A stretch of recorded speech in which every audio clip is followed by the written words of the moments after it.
はい、こんにちは、柴崎ですよ。ねえ、見てみて。ほら、このね、広い田園風景、素敵でしょ。この柴崎の住むね、田園風景の世界にね、もしもこのスティーブとアレックスがね、突然訪れたらね、一体何を感じてどう見えるのかね、とっても興味があります。ということをね、柴崎をイメージして今から絵を描いてみますよ。さあ、じゃあ描いてみるよ。ね透明水彩をパッパーっとこう飛ばしてね。ほら、こんな柔らかなにじみでスタートです。ね、綺麗でしょ。これですね。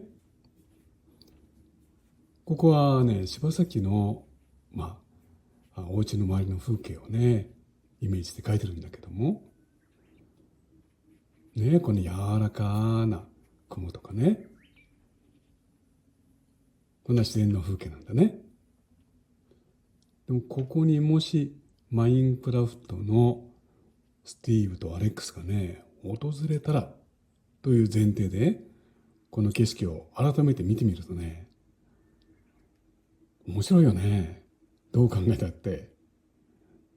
だってこのマインクラフトの世界っていうのは、直線でね、全てできていて、その直線と直線との曲がり方が90度なんだよね。だからそこに出来上がる形ってのは全部キューブの形。でも今柴崎がここに描いてる風景ってそういうものってほとんどないよね。まっすぐな直線でちょっと曲がるとこは必ず90度。それはないでしょ。逆にだからマインクラフトの世界から柴崎がいつも住んでるこの世界を見ると、なんか自分の世界ながら柴崎不思議な感じがするんだよね。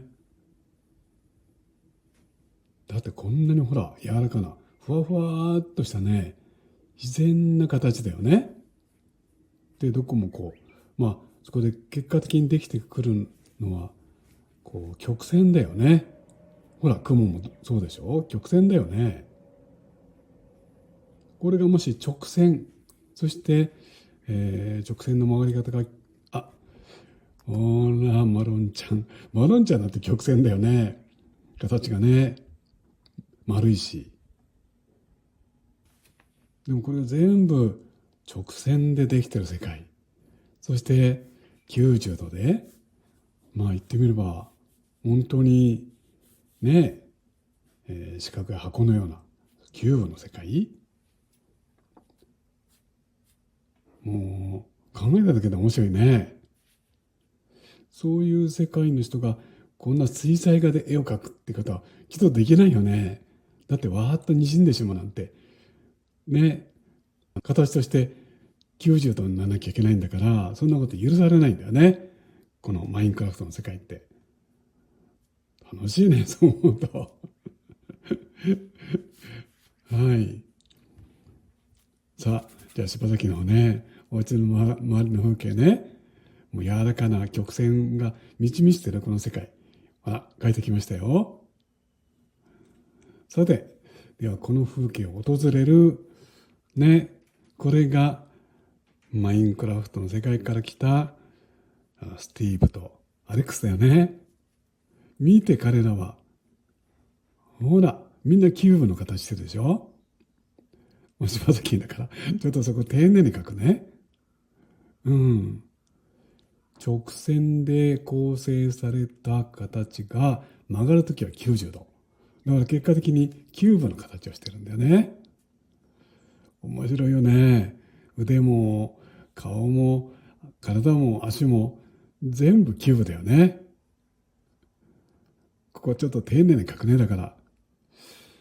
もう柴崎絵の描き方も全然違うでしょ。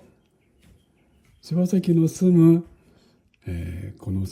柴崎の住む世界は柔らかな曲線の世界だからね、自然な水彩のにじみでこう描けるんだけども、このスティーブたちは違うよね。全部キューブだから、もう丁寧に、ほらこんな小さい形もね、丁寧にね、直線と90度の角度で描かなきゃいけないんだよね。これだよ。これがアレックスだよね。うん。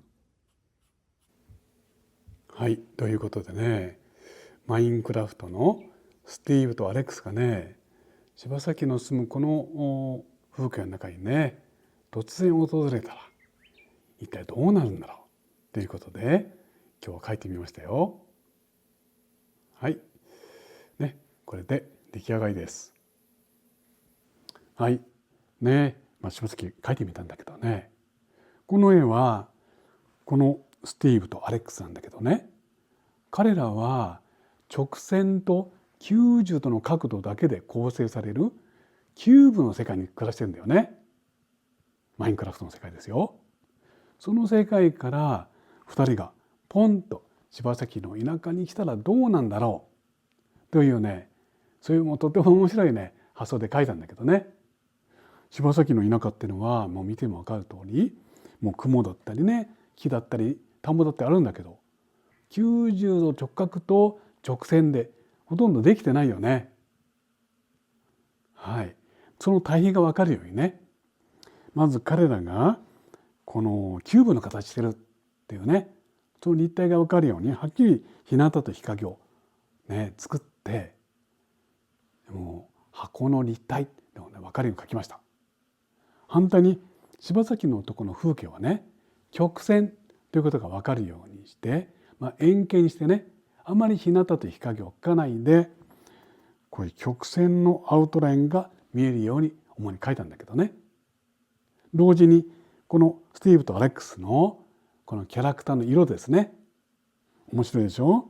この色がよくわかるように、柴崎のうちの方の風景は色数をずっと少なくしてね、白だったりグレーだったりくすんだグリーンだったり、そんな色に限定して描いたんだよ。どうかな、分かってくれた？さあ、そんなことでね、あなたもこの、スティーブとアレックスのね、この2人が柴崎の世界を覗き見たらどう感じるんだろうなということを一緒に体験してくれたらとっても嬉しいです。はい、どうもありがとう。